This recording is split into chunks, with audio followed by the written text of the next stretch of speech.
Hello, everyone. A very good evening, good morning, and good afternoon to all of you based on your time zone and wherever you are in the world. I am Chirag Kalaria from Team Sourcing and Supply Chain, and I am hosting today's webinar on the SRM journey. We are on the verge of end of 2020, and soon we will step into 2021 with a lots of hope for mankind. In this unprecedented time of COVID-19, we all had shown a true fighting spirit. Wishing Merry Christmas and a very healthy, happy, and prosperous 2021 to you and all your family members from Team SSC. We truly appreciate your time on this holiday evening and thank you so much for joining in for one another insightful and informative session on SRM Journey from Team SSC. Next, please. Most of you are already aware about sourcing and supply chain platform, which we called SSC, which is basically a knowledge sharing and networking platform for supply chain community across industries and across the globe. At SSC, we mainly focus on sharing knowledge and best practices to take up challenges in the supply chain industry from the industry leader. So saying so, how we do this? So at SSC, we have main three fronts.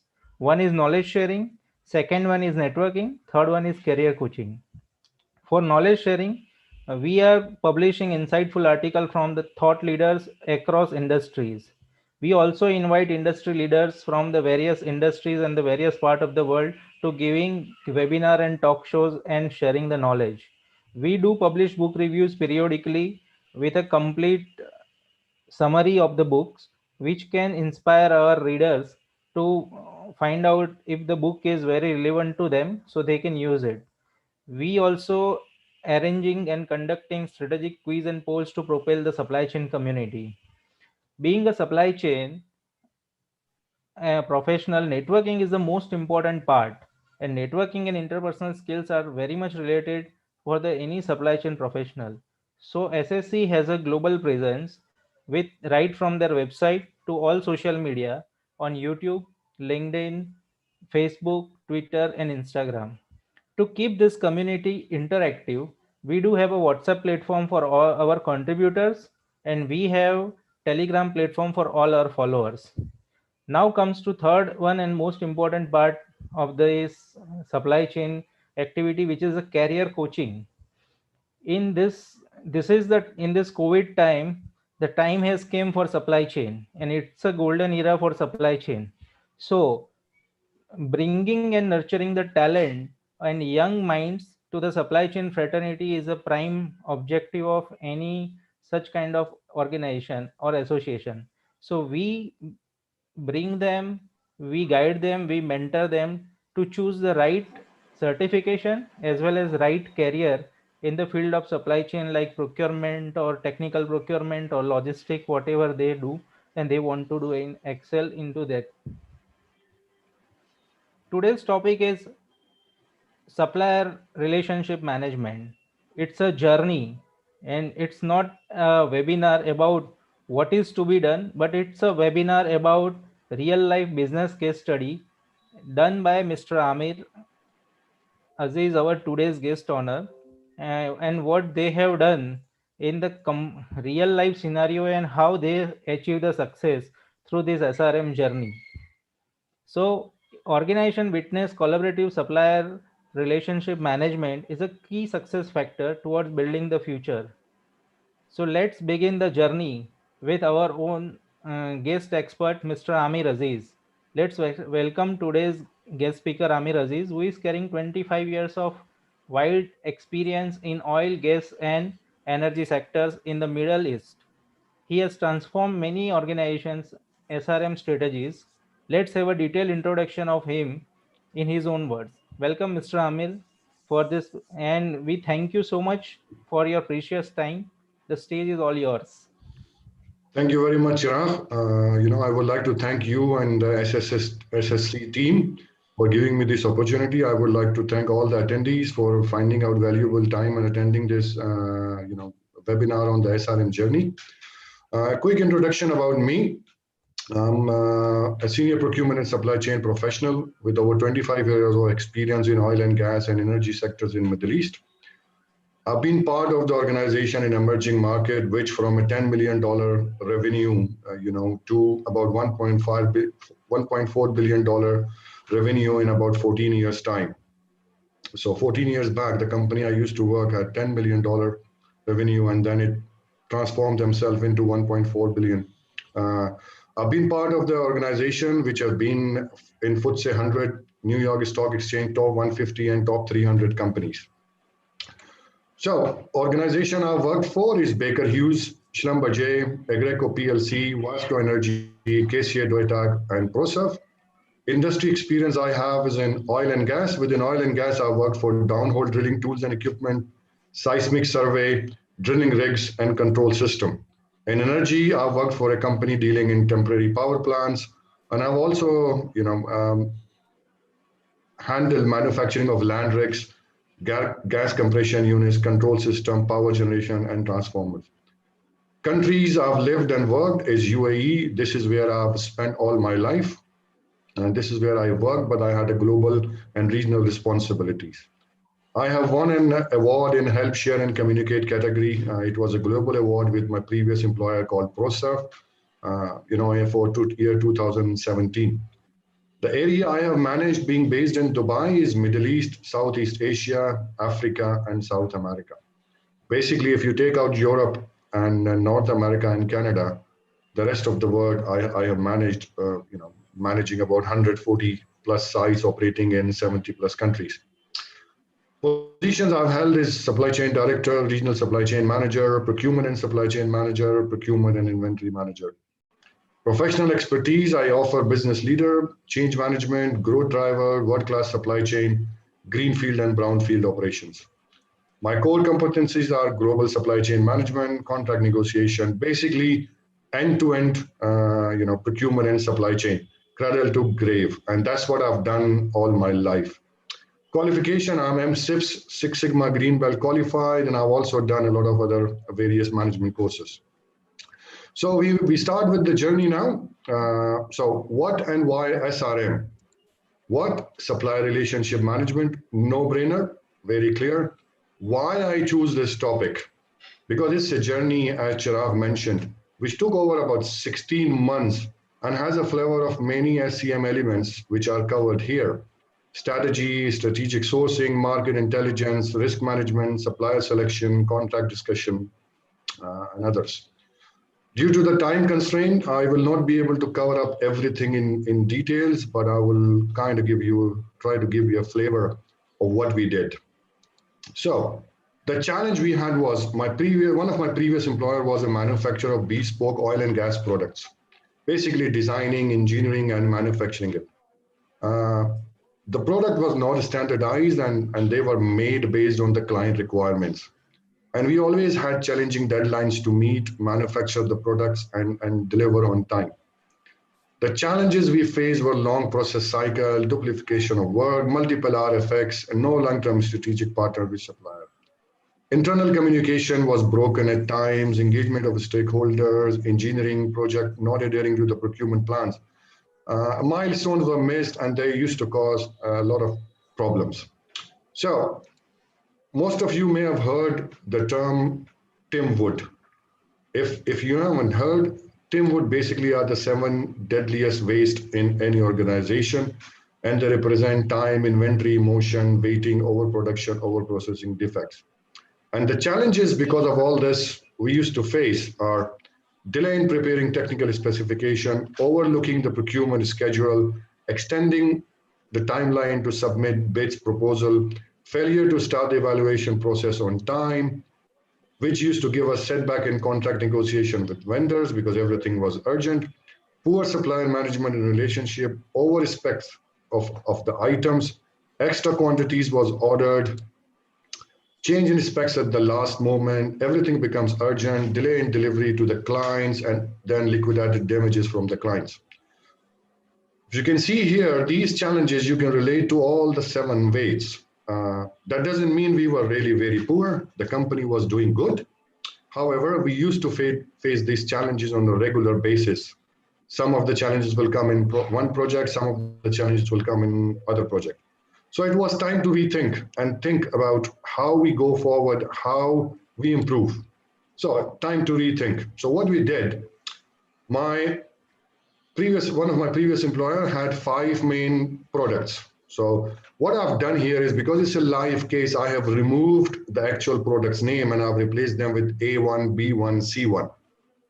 The concept doesn't change. I have only changed the names and the numbers. So I had 5 basically main product lines. So product A1 was 50 to 60% of the revenue. Product B1 used to cover about 30% of the revenue. And other C1, D1, and E1 were about 10 to 15% of the revenue. So what we did as a first step, we picked up the highest revenue generating product. We could not select all because this was something new we were going on, and selecting all the products would just become too much to handle. So we prepared a business case, for approval for the board, from the board.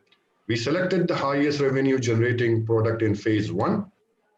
We had an outlook for the next 3 to 5 years, what the forecast for this particular product is. What is our competition? We had a very detailed SWOT analysis.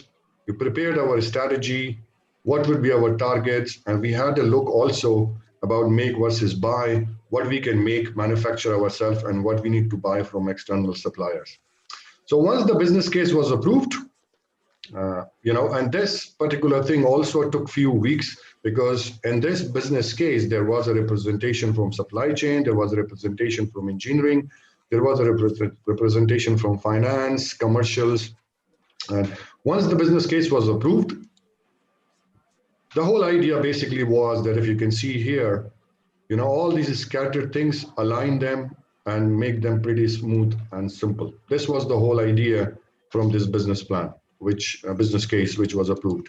So objective, well, the ultimate goal was ensure that we manage the relationship with the suppliers properly and our business optimize the benefits. So if I see the main SRM objectives had 4 key elements into them: segmenting the supply base, measure and improve supplier performance and quality, become a better customer, and better commercial term.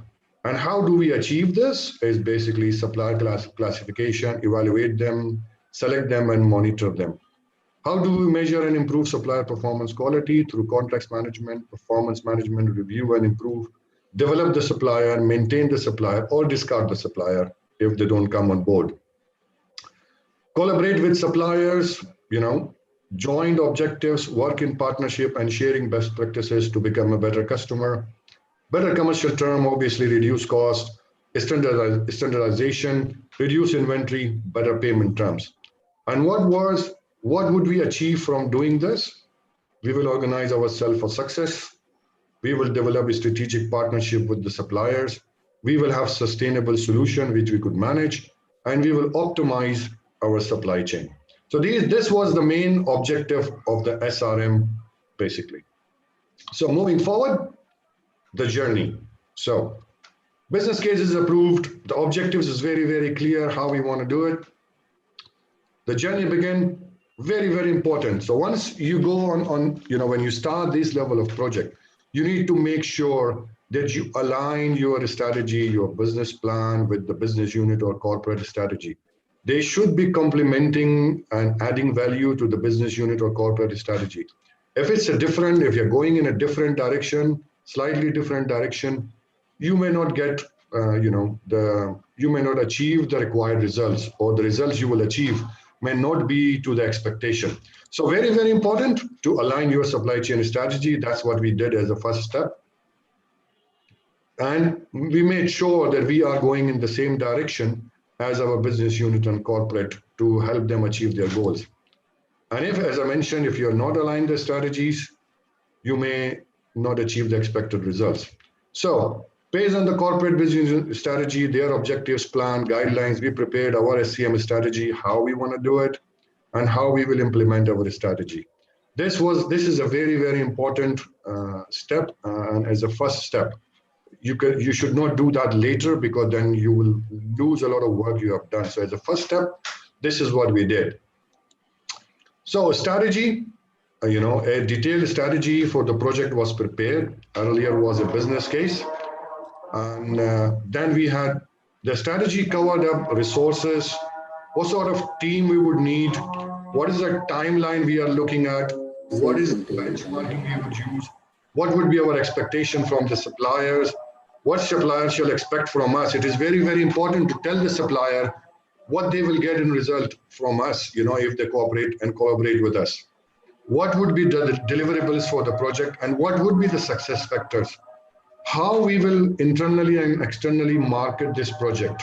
Very, very important, and now I will cover it later. How did we did the marketing? What would be the communication plan? And those, if someone is here from Middle East working in oil and gas energy sectors, two last thing, very important, end user approval and in-country value. Now, the end user approval, for example, in Dubai and Saudi Arabia, the governing oil and gas organizations are ADNOC and Aramco. So if you are working for ADNOC on any project or Aramco on any project, any vendor you would use should also be approved with the end users, with your customers. So if the supplier is not approved by them, you cannot use them. So once we win a project, the Aramco or ADNOC or any other companies would give us an approved vendor list which we could use. And outside that, we will not be allowed to use those vendors. And in-country value, now Oman, Dubai, and Saudi Arabia and other countries now are, pushing yourself, to spend the money in country. Means you should, if you win a project in Saudi, you should buy from the suppliers in Saudi. You should not go to overseas supplier. Similar thing UAE is doing, especially ADNOC. Similar thing Oman is doing, and other countries are doing as well. So once you win a project, you need to commit that what percentage of the spend you will, buy locally. That means a PO to a local supplier and paid locally. You don't buy it from overseas. So these were some of the challenges which was carefully thought and put in the strategy of how we will manage it. Once the strategy was done, a detailed project execution plan was made. Project execution plan covered up how we would do market intelligence, how we would do benchmarking, how we would prepare an RFQ, how we would evaluate, what sort of negotiation we would do. That was how we would execute the whole project. So once the strategy was done, project launch. On this level of project, which we were doing it for the first time, it was very, very important that everybody understand, the objectives and appreciate and are in the same, direction as what we are trying to achieve. If we try to do it in silos, we will not get cooperation from other supplier, other departments. They will not have an idea of what we were planning to do. So the project launch was done on a regional level. Various meetings with all the key stakeholders were organized, where a presentation was made, a lot of discussion was done. Meetings with all employees who would be affected from this project were held. Brainstorming were done. There were a lot of challenges. How do we manage this change? What would be the risk, opportunities, benefits, and what level of input we would need from other departments and employees were discussed in detail during the project launch. So everybody is on the same platform and understand and contribute to it rather than becoming a barrier. So the launch was done. It took us a few weeks because everybody was not available. Where possible, there was a face-to-face meetings were done, and where face-to-face meetings were not possible, a telephone call or a video call was organized. So during this project launch, we faced a lot of challenges. Obviously, the first challenge we faced was resistance for change. People said, we've been doing successfully for so many years. Why do we need to change? Well, obviously, it doesn't work. We get a lot of LDs. We need to move forward and simplify things. And the biggest challenge we were thrown off that we cannot use one supplier because no one supplier would be approved with all the end users. So we'll have multiple suppliers, and this will kill the purpose of a long-term strategic partnership. ICV, ICTIVA suppliers should have local presence in country. You know, standardization of parts and equipment were not really very possible. And one of the things we observed in the past that we used to get better prices when we had project in hand. That means we have won the project, supplier will give us better prices than at the bidding stage. And a classic example was we bid a project. So we did an RFQ for, at the bid stage, we got a price for about $300,000 for one particular item in that project. We won the project, and same item, we bought it for $130,000, roughly about that amount. $170,000 saving on one item. Obviously, this was a shock. We called the supplier, we met him and discussed, and he said, I just hiked up the price at the bidding stage, thinking that if you win it, you will negotiate, but we could have lost the project. So yes, it was a good saving, but it could have, we could have lost the project, and that's what we wanted to avoid. Multiple negotiation, multiple RFX project. So the project was launched, everybody is aware what we are trying to do. What was the next step?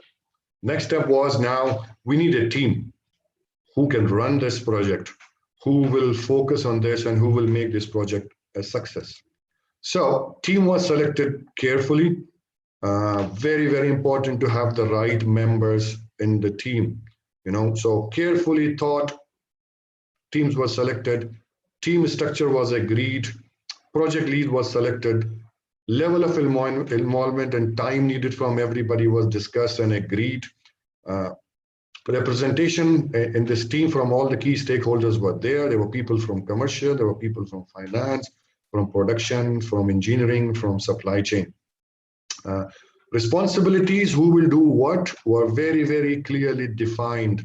So everybody knew what they are responsible for and what they need to deliver. Action plan was made and agreed, and we agreed that we will have a weekly review, a planned weekly review for this project. So this was an overview of the team. Our regional president for Middle East and Africa was the sponsor, and our VP operation and SCM was the project sponsors. I was the lead of the project. I had support from our Dubai office because I was based in Dubai. Technical support from Dubai and India, supply chain support from UK, and also supply chain support from Dubai and India. So I was moved out of my day-to-day job to just focus on this project. So I was a full-time employee on this project, managing this project. The rest were pulled in as and when required based on their level of involvement, time needed, and basically when it's due for their actions. So this is an overview of the team was made. So after that, the team was made. We did a detailed risk workshop. So a risk management workshop was held, risk assessment was done, risks were identified, evaluated, and logged into risk register. We looked at the probability and impact of the risk, agreed, between the teams and logged them into the register. Risks were clearly based on impact and probability, and every risk had an owner. They were assigned to an owner of the team who will make sure the risk is managed well. Regular review was carried out. Now, these are something which is not one-time thing. These are something which you need to regularly review. You will add more risk. You probably will knock off some of the risk. But this is something which needs to be very, very carefully managed, reviewed. Yeah. And so this is very important. And the approach, we took was accept the risk, manage the risk, if possible, pass on to another party, reduce the risk where you can, eliminate the risk if it is high impact, high probability. So that's the approach we take. And as mentioned again, this was a work in progress. This was never, one time or two time exercise. This was reviewed on a regular basis. So once this risk analysis, we know our risk, we know our team, we have our objectives. What we did is we did our cost analysis. Now, I'm not saying spend analysis, I'm saying cost analysis. And why am I saying that? I'll explain you now. As mentioned, one of my previous employer, I had 5 products. We took product A1 in the first phase. So what we did review historical spend and data, spend on each category, for this particular product, analyze the prices we paid in last 5 years. But more importantly, we looked at the future forecast of this particular product, available in the market. We took, that if from the available forecast, if we win 1/3, 33% of the requirement, then what would be our market share? And based on that 1/3, 33% requirement, how much money we would spend. So once we did that, we got a result something like this. So sales pipeline were about $60 million. This was 1/3 of 33% of the overall forecast available in the next 3 years. The cost of goods sold, at 15% profit was 51 million. And from 51 million, we would spend about 70% on the material from external suppliers, $35 million forecast for the next 3 years on that one particular product line. And you can see here, the top 6 categories, covered about 72% of the material cost. The bottom 6, 7 covered about 21%, and the rest about 7%. So it gives us a clear, indication, clear picture of who our supplier would be for these, what categories are critical for us. Now, again, as I mentioned earlier, I have changed the names here just because this was a live project. So once we did that, the idea was that we should increase this by 10%, and if we could make 25% for profit from 15%. So this was a very, very good visibility for us for the future, and also provide this to the supplier. So once this was done, you can see here, probably people may jump on these items here, and then jump on this and jump on this. No, we did not take this approach. We went to the textbook exercise and did a chiralgic matrix. I'm sure most of you would know what a chiralgic matrix is. If not, you will see it on this screen. So this is a live thing. This is from the project. It's just changed the name, but this is as is from the project. So you can see here, if your spend is high and your risk is high, it becomes your critical item. If your spend is low and your risk is high, it becomes your bottleneck product. If your spend is low, your risk is low, it becomes routine. If your spend is high and risk is low, it becomes your leverage item. So it tells you that critical are your strategic suppliers. Even bottleneck would be strategic or managed supplier. Routine suppliers are too many available. Risk, easily available items, risk is very less. And leverage is low risk, but your spend is high, so you can use your muscle power and negotiate better. So once this was done, if you can see here, we had number 2 spend items in the leverage. That means we could really save money here. And, a couple of good items in critical and some bottleneck. Bottleneck was the key one to make sure that we ensure that the continuity of the supply is there, because the spend was not much, but the risk of availability was high. And these becomes, our long-term strategic suppliers for these categories.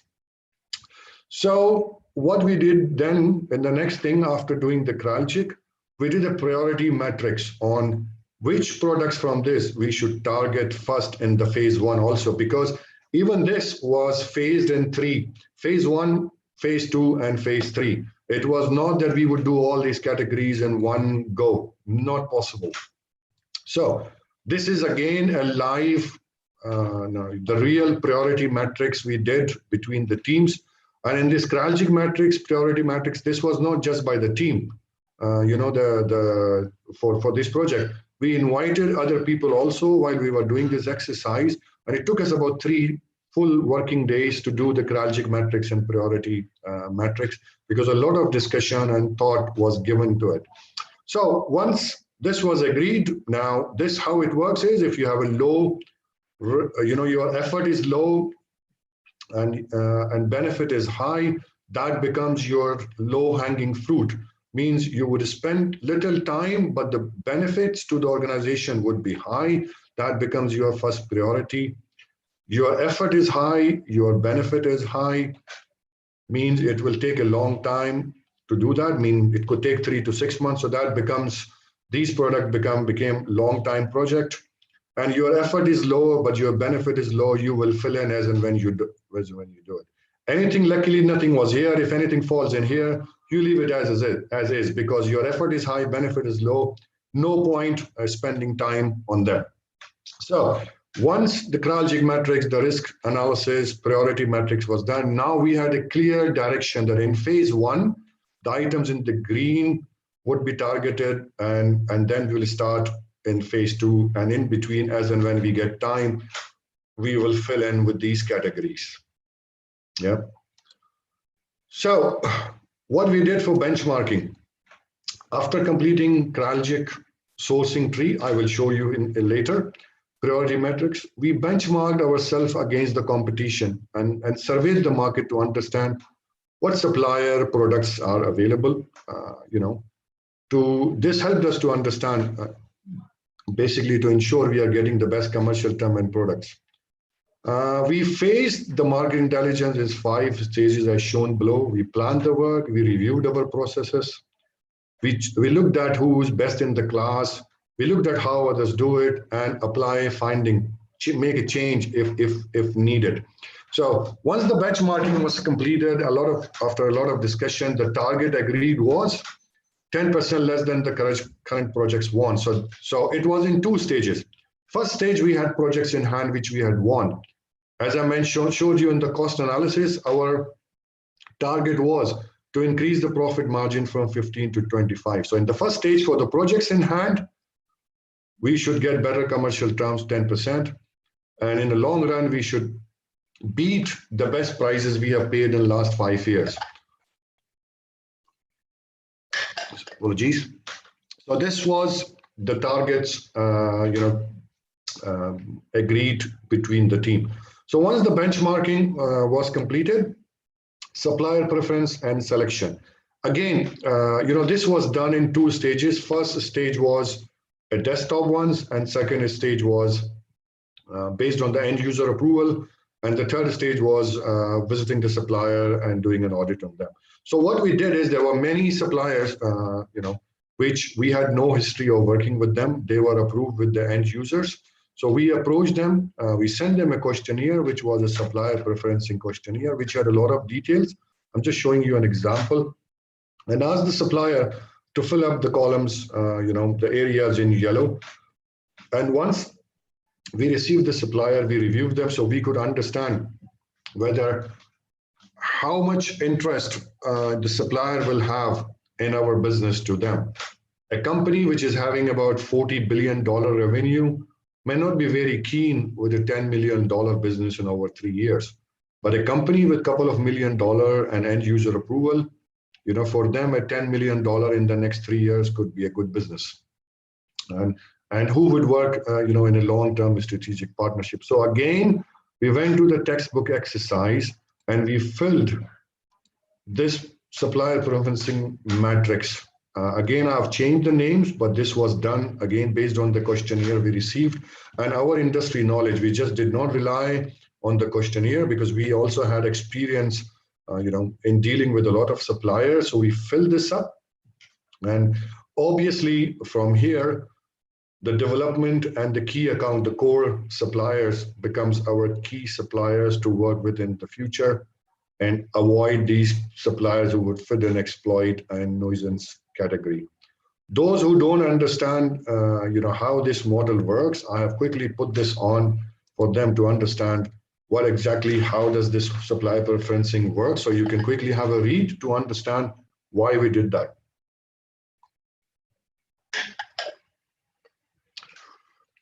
Right, so this was done. Again, this was the first desktop thing we did. And moving forward, we just did not do the supplier preference and filling up this, supplier preferencing model. We did a lot of other market intelligence work related to understand the market, make versus buy, and the risks in the market for us. Now, I'm going to show you something which is a classic example of the level of details we went into. So this is a live one again. So I was based in Dubai. So requirement comes in, we place a PO to a supplier in UK and GBP, right? So tier one supplier was based in UK, and the currency we used to deal was GBP. Now our supplier in UK would issue 3 purchase orders to a supplier in UK again in GBP, to a supplier in USA in US dollars, and to the third supplier in Germany in euros. Right, so his tier one suppliers, which are our tier two suppliers, were in 3 countries: UK, USA, and Germany.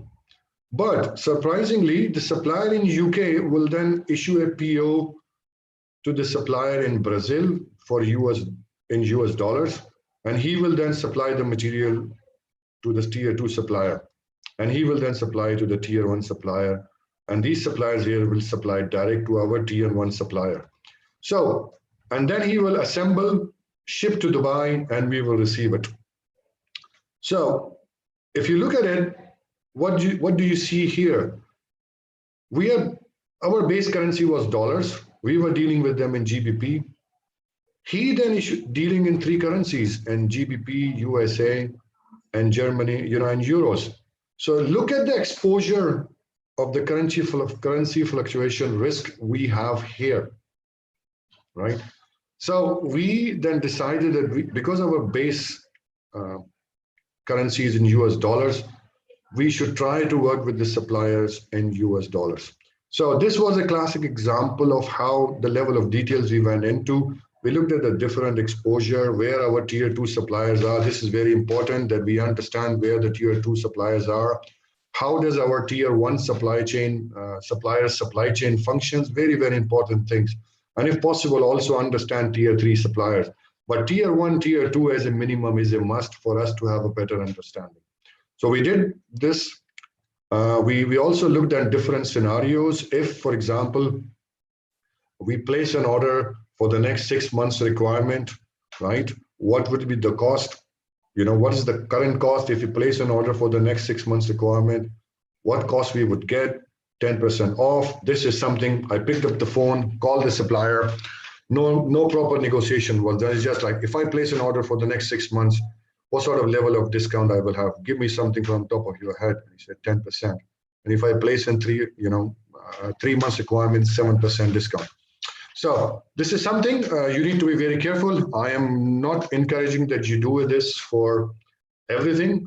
It's worth looking at this options. And if you're cash rich, your company's cash rich, you can manage this. If you manage your risk better, this is something you can look at. And again, as I mentioned, we looked at the currency fluctuation, which supplier we deal with: euros, pounds, dollars, in other yen, in other currencies,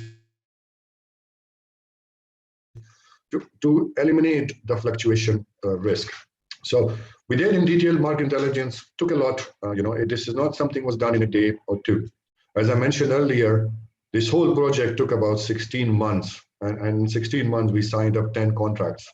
So you can understand the amount of time spent on every project. So after the market intelligence, the supplier preferencing, the supplier questionnaire were reviewed, we actually put our suppliers in 3 categories: a strategic supplier, managed supplier, transactional supplier. And based on these categories, these tables were filled. So we had a list of suppliers here, we had a list of suppliers here, we had a list of suppliers here. So, and all this was covered in the project execution plan when we prepared our strategy. And all these steps were covered, that this is how we will do it. However, this was easy. As I mentioned earlier, that in our business, we need to be very, very careful with the suppliers who are approved with the end users. So what we did is we also classified suppliers like this, based on the end user approval. So A is approved with all the end users we deal with. That means this is an approved supplier with all the end users, they are approved with us. We don't have to do too much of due diligence on them. B, approve with key customers. So within the Gulf, for example, if our key customers are ADNOC and Aramco, if the suppliers are only approved with them, they were classified as B. And C, either approved with one or two, not main customers, or approved with none, were classified here. So basically, this was a mix of our A supplier could be our managed supplier. So we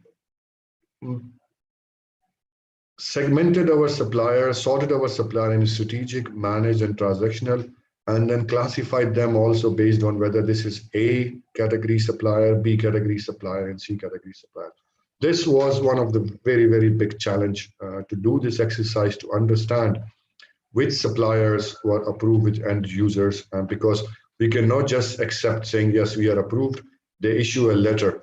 And again, the important thing are, if they are approved also with end users, you cannot buy everything from them.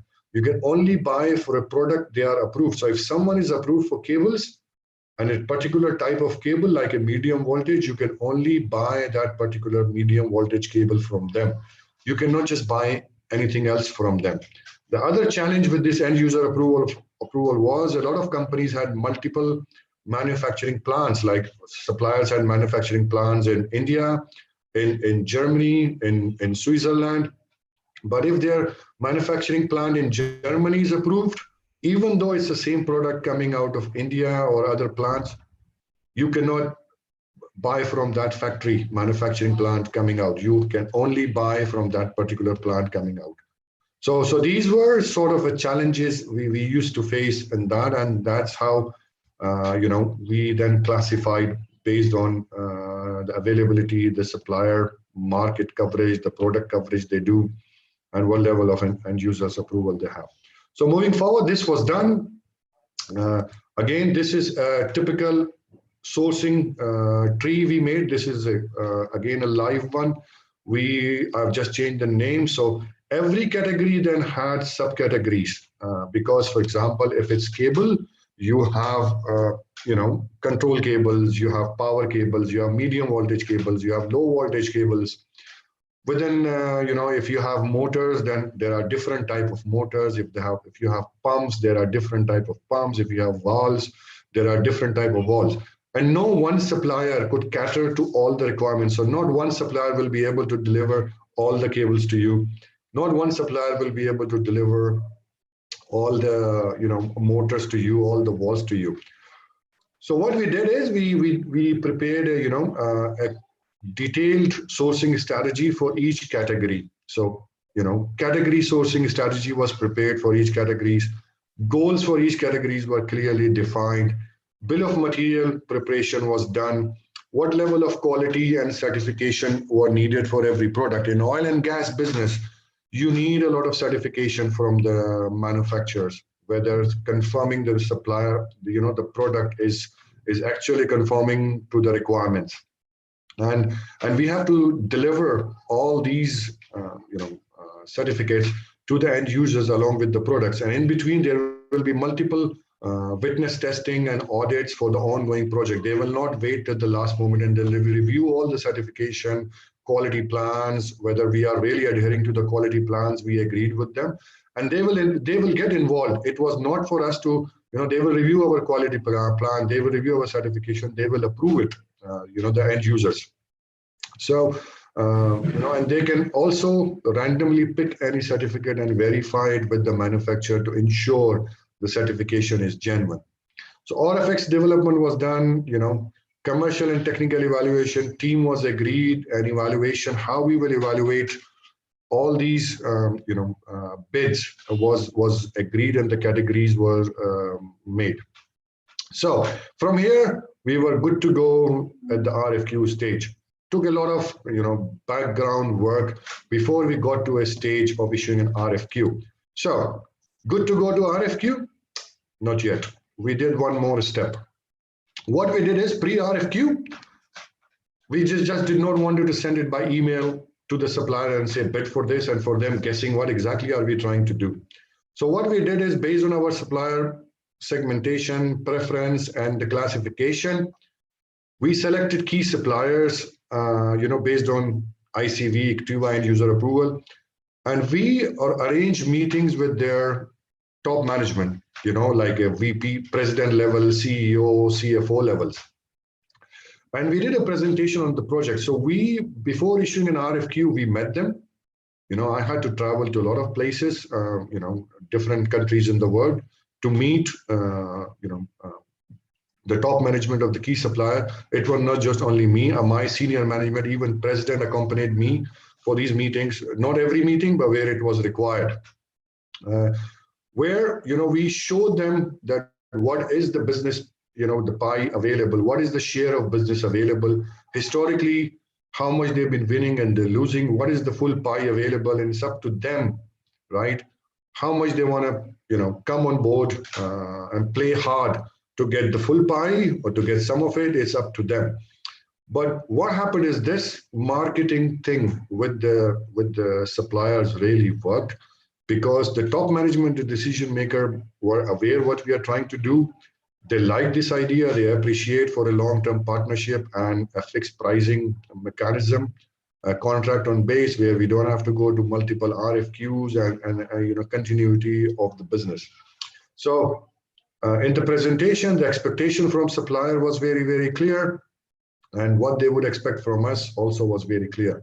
Once this was done, some of the suppliers were done through the video calls and telephone calls, presentation, and explain them where it was not possible to travel. Once this was done, then we issued an RFQ. RFQ was issued obviously in stages according to the priority metrics. A detailed RFQ was prepared, and simplicity is the key. So we went from about between 15 to 20 pages from top of my head, and reduced the RFQ, simplified it to 6 pages, covering everything what we need, but we didn't want it to overcomplicate things. So the RFQ, no brainer, had clearly defining what our requirements are, what the deadlines are. The important thing was what the evaluation criteria will be and who the key contacts are. So evaluation criteria, we inform the suppliers against what they will be evaluated, so they know how to submit their bid properly. There were obviously a lot of appendix attached to the RFQ, but we did send this to the supplier as well. Now, this is just an overview of what we would be doing. So for every category, then a technical and a commercial evaluation sheet was prepared in details where they were evaluated against each category. So, this is just to show you that based on their experience, their service level, QHSE, very important for supplier to know. This is not a norm. Some companies don't do it. They don't share this with the supplier, but we thought it will be good to let the suppliers know against what we will be evaluating them and what sort of importance this particular different categories in the evaluation hold for us. So moving forward, once we had the RFQs was issued, we did the technical and commercial evaluation. We had our market intelligence. We did an in-depth analysis for a product, whether they are good to make or to buy.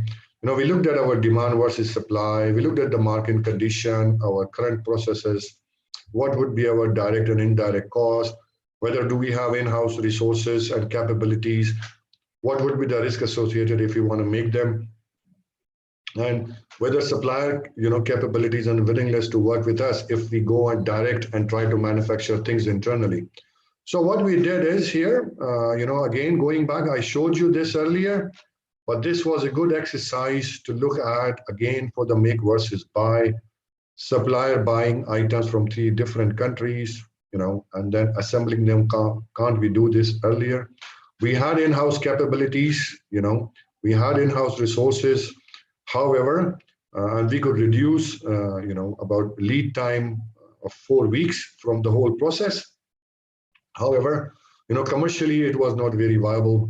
It was approximately $200, we could save. So we decided, no, it's better to buy it, but work with the supplier to reduce the lead time and reduce the risk of the exposure. So similar thing was done with a lot of other products also, and I'm just showing examples. After what we did, we went, evaluation completed. We know what we want to buy from external supplier, and that's again the next stage was negotiation.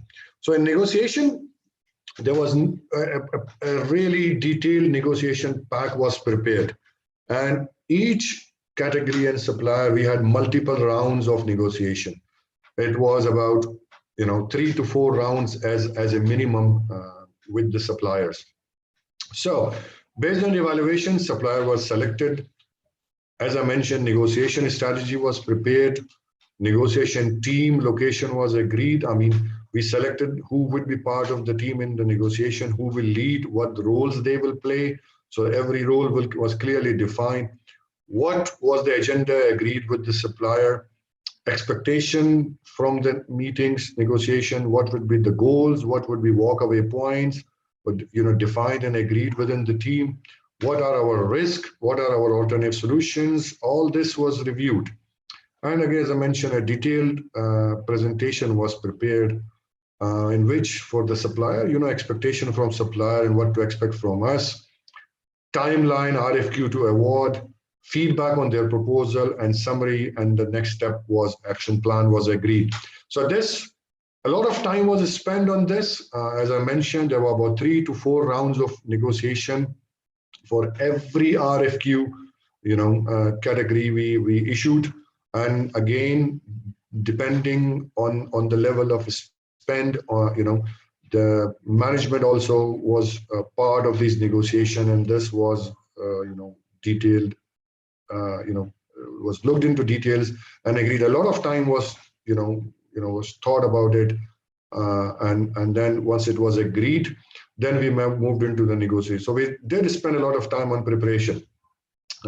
We didn't want it to beat up suppliers too hard because we thought, if they are not happy, they probably will not come on board as to our expectation.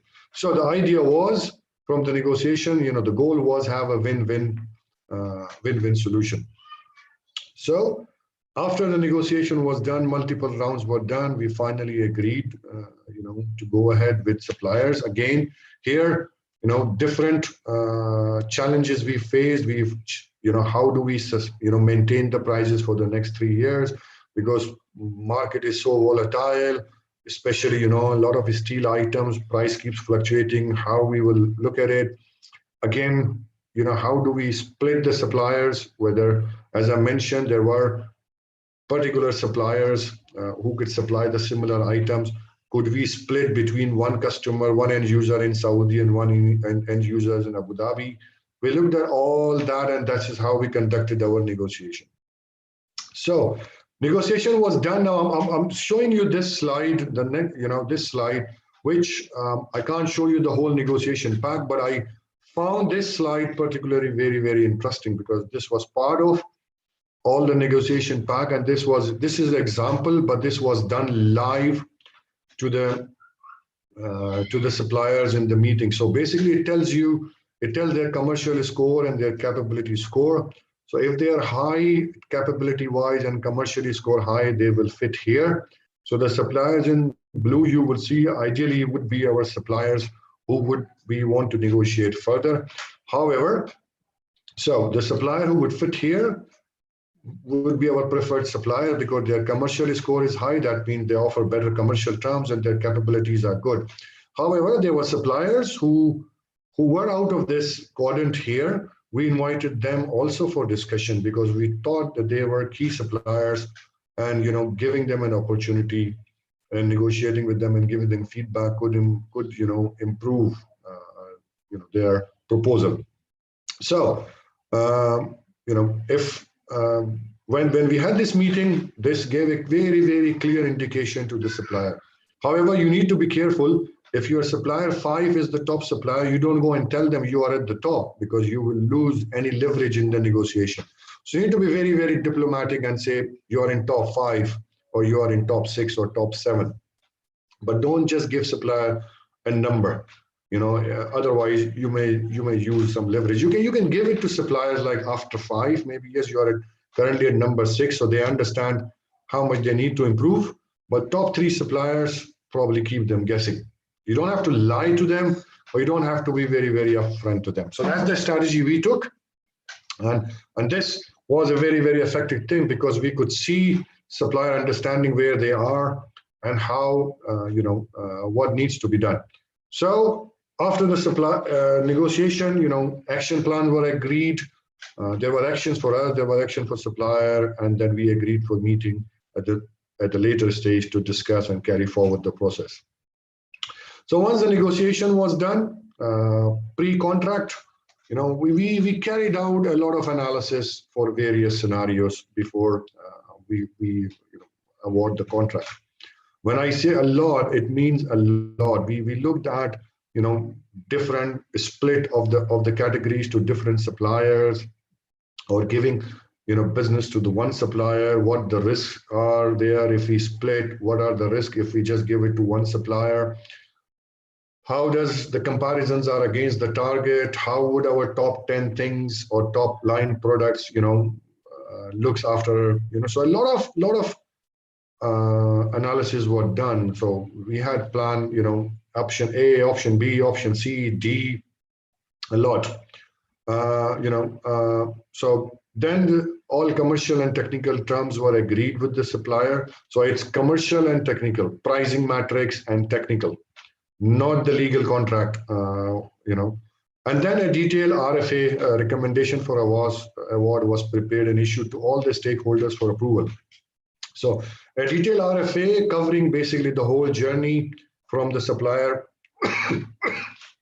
from the pre-RFQ stage, RFQ evaluation, negotiation, whole journey, and why we are selecting the supplier and why are we recommending to award them the contract was done. The idea was to get all the stakeholders approve it, and once it was approved with all the stakeholders, we moved it to a contract stage. Now, this was a lot of challenges. Good questions were thrown back to us from the stakeholders, which again the RFAs took time to get approval because we had to clarify for them. Even though we did a lot of analysis, they will come back and ask a question, which you say, okay, I didn't think about it, okay, or I didn't do this analysis. I will do it and I will show it to you. How does it look? So once the RFA was approved, then we moved to the contract side. Now, you probably would see here on this picture, I have shown you an iceberg here. So, the pre-contract thing was really on the top. It was easy. The contract thing, the legal terms and conditions had too much to discuss. And the battle of forms started, various calls between the sales team, the contracts team, the legal teams, various approvals from the legal team, and finally we agreed on an agreement draft to be signed. And I will tell you, a particular contract took me nearly over 3 months to just discuss, the legal terms and conditions. So that's why I showed you this, iceberg here. Some of the contracts were easy, but some of the contracts were very difficult because all of the companies were established companies in the world, multinational. They had their standards. We had our standards, and there was a lot of discussion on the legal form. Everybody wanted to implement what they want. So finally, we all got to the same, plate, agreed, and moved forward. So contract was awarded, signed, and we were ready to implement the contract. Now, we signed up about 10 contracts in 16 months, which probably look a less number, but the amount of work we did was quite a lot. The first contract we signed probably took us 8 months from the day we started this project. We launched this project, but in the next 8 months we signed up about 9 contracts, because the first one was a learning process for us also. As we went along, we learned a lot of things, and we had to go back and change our plans, and the new risks were identified because we used to have regular reviews. So moving forward, implementation. we just did not want to send out an email, to people. So what we did is we thought about it. How do we implement the contract so everybody is aware? How do we make people life easy? So we, detailed communication implementation, we planned it. We prepared a contract summary, identifying the key commercial and technical terms, and communication was issued to all involved. And also a meeting was arranged to discuss contract. Training needs were identified. Are there people in the team who would need training to manage this contract or understand this contract, or moving forward, like how do we use this contract? If there are training needs, we can do them in-house. So those were identified. Key dates of when when this will go live, was communicated to the team. Action plan was agreed because there was action from our side for suppliers to give them, for example, the list of items we use regularly so they can build them and hold in stock, so we can reduce the lead time. There were items which you are using regularly, but they were on 8 to 10 weeks lead time. Most of the suppliers agreed that they will hold items in stock and will ship to us within 48 hours from the date of our PO. So we cut down a lot of lead time from the regularly used items. We prepared a contract master where all the contracts were added. So when commercial is bidding to the client, they can just go on that, on master and pick up the prices. And what are the performance review with the suppliers? What are the KPIs agreed with the supplier? Were advised to the team. So this was done. All the contracts were added, and they were shared with all the people who are involved into the process in a shared drive. Everybody has access, but read access only. So once this implementation was done, okay, moving forward, communication and project management. How did we do that? We had a regularly review of action, risk, milestone progress, and we were reporting it.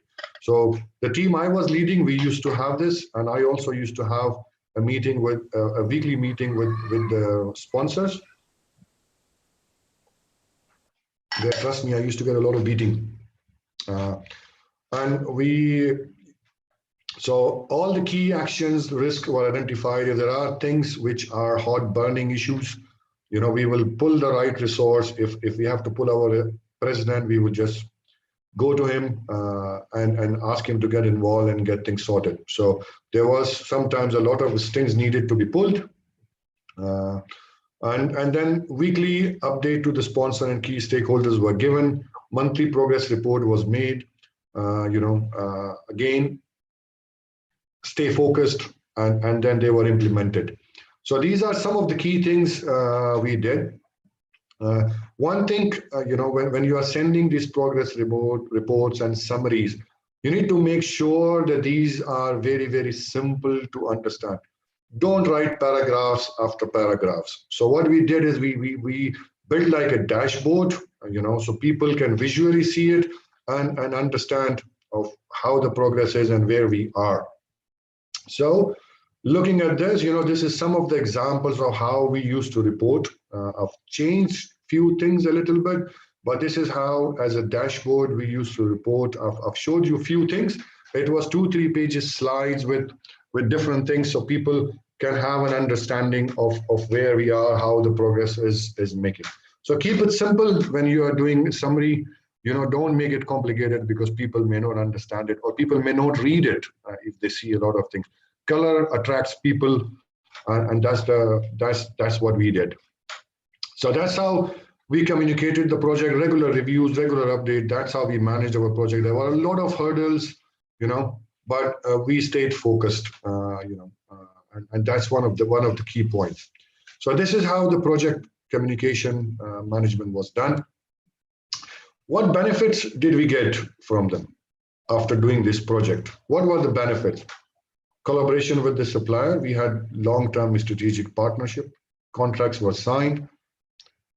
Better supplier relationship management and improved performance with the supplier. The supplier worked hand in hand with us for this project. The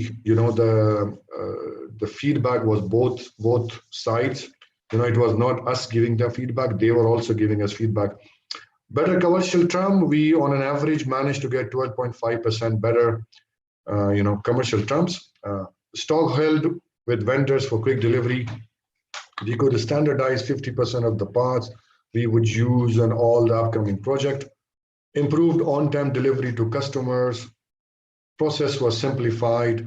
No multiple RFX negotiation. Waste eliminated. Better planning and agile procurement. So these are the benefits we achieved. And I showed you a slide in the beginning. Basically, by doing all that, we organized ourselves for success. We developed strategic partners. We had sustainable solution, and we started optimizing our supply chain, our supply base. So, lesson learned: be realistic with timelines. As I mentioned earlier, initial plan for us was that we will complete this whole project in 8 months, and we took actually double the time. We took 16 months. We, did not see a lot of things in this. So be realistic with the timeline. Make sure that you look at different scenarios. I'm sure you will not be able to cover everything, right? But as far as possible, do not delay, do not just say, okay, if it's a 1 month thing, I will do it in 1 year. Just be realistic. I think we were too ambitious. Learn and relearn. When you're doing projects like this is something which needs to be done regularly. You will learn, forget it, and relearn, and then learn, and then relearn. So you need to regularly plan, do, check, and act. This exercise needs to be continued. It's a whole work in progress. These things, some of the reviews are not just one time. Communication is the key. It's better to over-communicate than under-communicate. Communication will not harm. It's the very, very important factor. And make sure that you do show what you are doing, right? For example, when we were to update, the project progress report, we used to show them how many RFQs we have issued, how many, bids we have evaluated, how many bids did we receive. So if we have issued 100 RFQ, we had received 70 bids, and that means we have to evaluate 70 bids, and it takes time. So people to understand how much time is being, spent. So communication is the key. You need to keep, people informed about the progress. Be open for change. You need to be flexible. You need to be agile. And as and when you go on the journey, the curves will come, and you need to relook and maybe think of new ideas. Never too late to implement. You must do in-depth analysis for multiple scenarios and develop them properly. Stay focused. Don't get disheartened. Don't get disheartened. Don't lose focus. There will be hurdles internally, externally. Deal with them on the positive approach.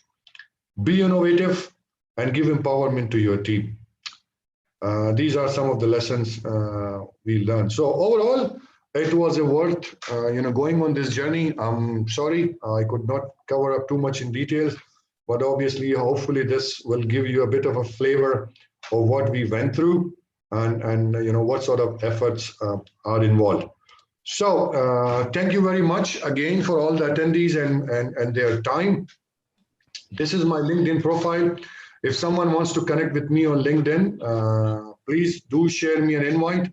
But I will request you to just put a note, if you are sending me an invite on the LinkedIn or giving reference to this webinar, because sometimes I don't randomly approve LinkedIn requests. I'm a bit choosy in this. Apologies. So if you are sending me an invite to connect on LinkedIn, please give a reference, of this webinar. Or if you want to send me an email or want to get in touch with me, this is my email address shown on the screen. And once again, thank you very much for your time. I hope I did not bore you with my too many slides. I hope you learned something from it. And I will truly appreciate your honest feedback. I'm somebody who thrives if there are ways to improve. So if there are participants who thinks, there are things I could improve, please feel free to connect with me on LinkedIn or drop me an email, or you can send this in the comment section here. So I will now hand over this again to Chirag, because that's the end of my presentation. Sir, please show slide. Before the communication and project management, I missed to ignore. Harshad, just a minute. Thank you so much, Mr. Amir. It's a very wonderful presentation, and I'm sure everyone has to learn many things. And you have just covered up everything from takeoff of the flight to landing. So let's discuss the things. Yes, Harshad, you can ask your question, please. Sir, I forget to note down the few notes from the Okay. slide which is shown before communication and project management. Don't worry, this will be available on YouTube at any point of time. You can check it and you can do that. And if you want to ask anything Yes, particular sir. about the slide, then definitely you can ask Amir. Yes, sir. Yes. Okay, sir. Anyone else? Uh, Hello, sir. I am Udit. I'm Hello, an Udit. I'm an MBA candidate in France, and I had around 7 years of experience in Bharat Electronics Limited as a procurement engineer. I just wanted to know, uh, by shorting from your own experience, that what was the role of technology that you have noticed during your project? For example, the role of technologies. For example, you have developed the whole SRM system, and in this project you have developed from scratch. So, what were the difficulties that you faced on the technical front, and how you see that these new technologies, like for example, automation, the role of ERP systems, or you can say the like data management, big data analysis, or you have used any of these technologies in your project, and what was your own experience regarding it? Thank you. Okay. Yeah. These all this automation and technologies plays obviously a very, very important role. With me, luckily, I worked with MNCs, which was cash-rich companies. So all these ERP,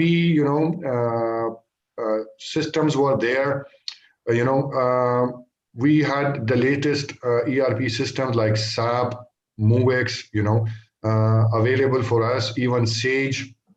We every company I worked for had their internal SharePoint system, where we could log in, only employees, and have access. We had our learning libraries and all that. However, we still face challenges because there was few things which were not working, like the MRP systems were not working. So the planning of the material requirement was a challenge for us. When we were compiling all these contracts together, it was done in Excel. We did not have a system who can upload and pull from the system, so that would be transferred manually. So these are the level of challenges we faced on this technology. But luckily, we had the technologies available. Maybe we did not use them to a greater extent, but we had the technologies available. Great, sir. Thanks a lot for your answering.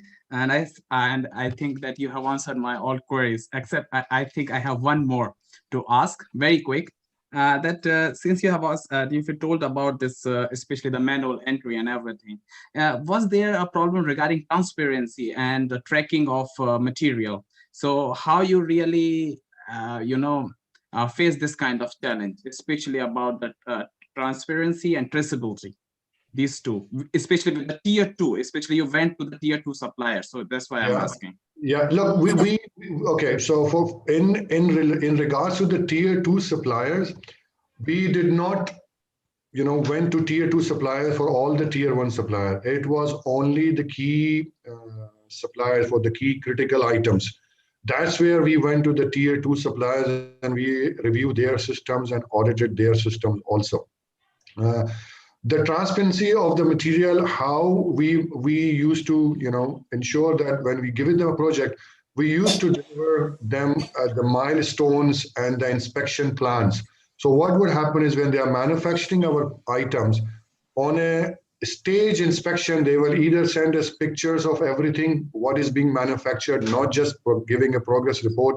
We would have a regularly reviewed discussion with them, and if required, we will hire third party companies to go and inspect for us, or our own companies will go available during those countries. So this is how we used to trace the progress. In our warehouse and traceability of the material, yes, we used to have shortage of items, excess of items, the items were missed. What we did is, this was part of the inventory management programs. And what we did is we implemented a lot of methods like spot checking, cyclic counts, weekly cyclic counts, reports of what materials came in. We set up KPIs that everything which we came should be, logged in into the system within 48 hours and should be on their required shelves within 48 hours. So we control these kind of shortfalls or problems by doing this kind of a KPIs and this control. So both ways, how we manage tier 2 and how we manage the shortfalls of the inventories. In terms of the transparency, this is how we did it. Thanks a lot, sir, for answering, and thanks a lot for the great presentation. Thank you. Good evening, Mr. Aziz. This is Jayant Chakrabarti speaking from Ahmedabad. Hello, sir. Congratulations and a mind-blowing presentation. As if I was listening a story. It was such a good way you explained everything. It is awesome. I do not have any word to say, and really I enjoyed every second of it. Thank you so much. I've got only one small point. That is, in these kind of huge inventory transactions, there must be some, disputes and misunderstanding and miss of documentation and things like that. What was the way you handled all these? I mean, after that is post-supply scenario. Okay, so the dispute in terms of, sorry, if I understand your question, the dispute we had during, this project, when we were running this project, or the dispute we had, okay, so if it's during the project, we did have disputes, right? We had disputes between the commercial departments, between the engineering departments, and they had different way. So as a project lead, my sponsors gave me empowerment, right? To use my own thing. So I would hear to both of them, right? And have a sit down together, because the challenge we are facing is the commercial was in Dubai, technical and engineering team was in India. Yeah. Right. So it was not a face-to-face interaction. So I will individually discuss with both, understand, use my experience, discuss it with my peers as well from the cross-functional team, and then sort out. If try to bring them on the same page. If they were not coming, then I will use my executive authority to implement, saying this is what I have agreed. There were definitely dispute. It never went ugly. It was a very, very healthy dispute of discussion. No voices were raised, no arguments, nothing. So these kind of dispute happened. There was one particular dispute which even I was confused, and I got my senior involved and took his feedback and got this sorted like that.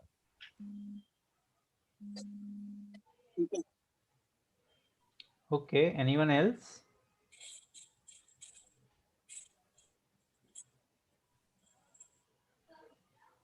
I think there are no more questions.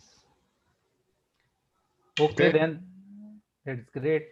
Thank you so much, Mr. Amir, for such a wonderful presentation, and thank you all for joining. Have a fantastic end of 2020 and a very good beginning for 2021 to all of you. Thank you so much, everybody, again for your time. Wish you all a very, very happy new year, and look forward to be connecting with you in future. Thank you, Chirag, again for this lovely opportunity. It's an honor. Thank you so much. Thank you, sir. Thank you all. Thank you one and all for joining in. Signing off. All right. Thank you.